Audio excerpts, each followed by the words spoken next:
Dell. This is a page off of their site.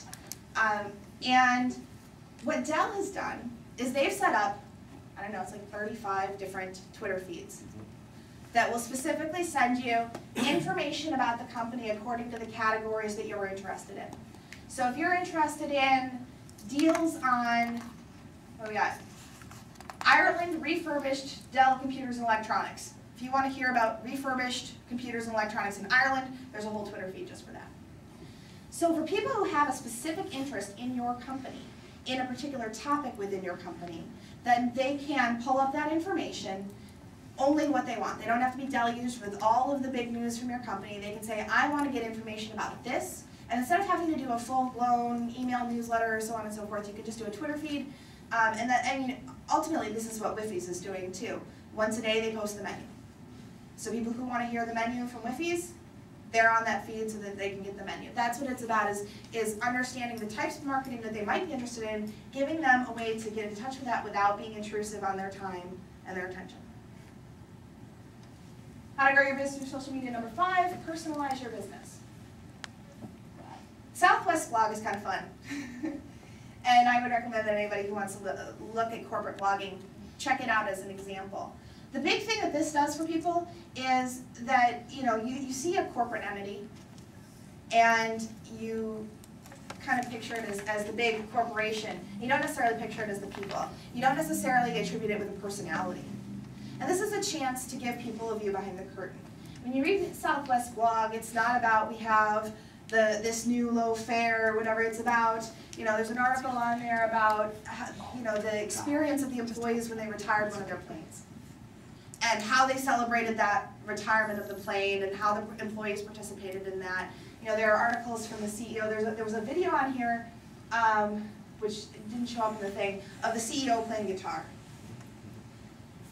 It's, again, with that, people buying from people instead of people buying from corporations. It's a way to personalize the business. And number 6, proactively serve your customers. Comcast Cares is another Twitter feed they use for customer service. They actually scan the Twitterverse for mentions of Comcast as a corporation, and they proactively address complaints, concerns, responding to those Twitter users. Gee, I'm sorry to hear that you're having a problem. DM me with, direct message for non-Twitter people. He'll be a Twitter person in a minute. DM me with what's going on, or send an email to. We'd love to help you. So it's a way of reaching people before they get to that 800 number and get really frustrated.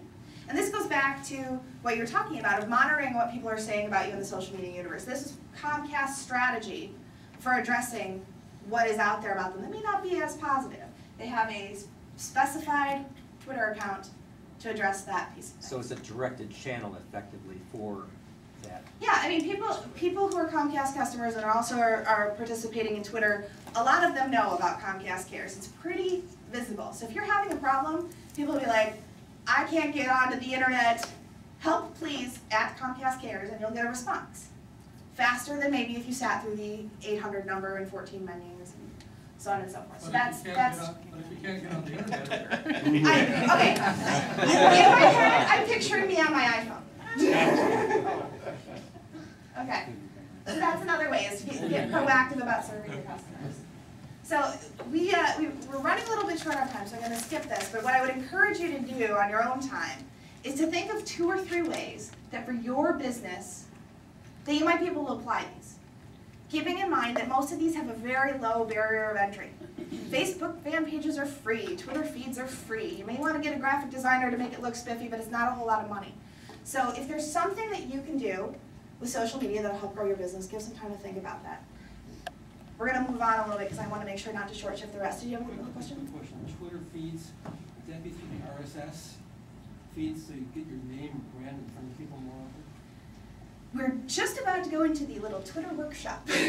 So if you want to hold on just a minute, we'll talk about how Twitter works, because I know a lot of people, they may know that Oprah's on Twitter, or they may have heard that Ashton Kutcher had a race with CNN to see who gets the most Twitter followers first, and they've seen commercials about Twitter but probably haven't used it. So we're going to give a little toe touch into what Twitter is all about today, and so that you guys can use it and hopefully connect with each other a little bit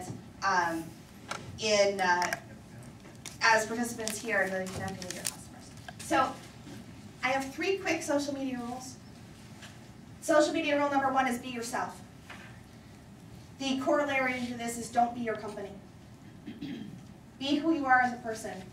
Make jokes, have a sense of humor, talk about your kids. Don't do it all the time. You want to keep your focus on the business, but you want to be personal as well.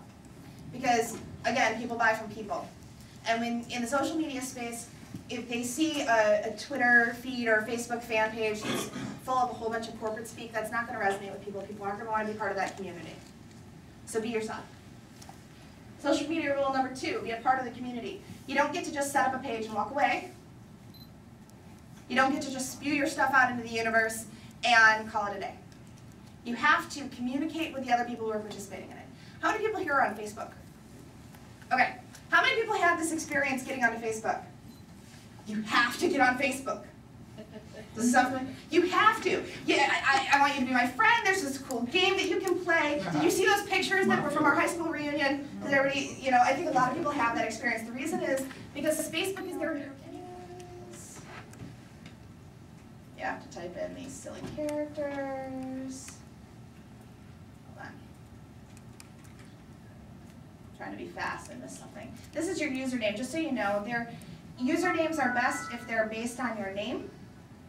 And there's an advantage to being short, because once you get into 140 characters and people are talking to you, if your name is Mary Elizabeth, they're going to have problems fitting that in. That's why my Twitter ID is Kristi D, because it's 7 characters. So we'll see if I can. We'll see if this is available. Okay, just as a sample. Oh, gee. Funny, I'm already on there with another email.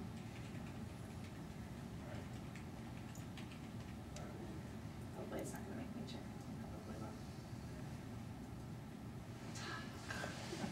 Never mind. We'll just go look at my account. That's how you get it started.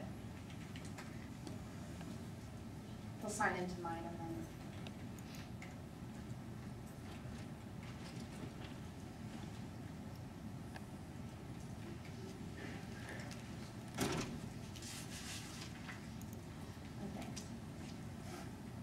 Okay, so this is my Twitter feed. And this is what a Twitter feed would look like once you get yours set up. So what you see at the bottom here, where I'm highlighting, is all of the people that you're following. In Twitter land, you don't have friends, you have followers, and you have people that you follow. And if you've used Facebook before, you know that you have to do a friend request, and that person has to approve it, and then you're friends. Twitter doesn't work that way. This is kind of the fun thing about Twitter is that you don't have to know somebody to hear what they have to say. So there is an option where you can protect your tweet stream so that people can't see it, but you don't have to do that.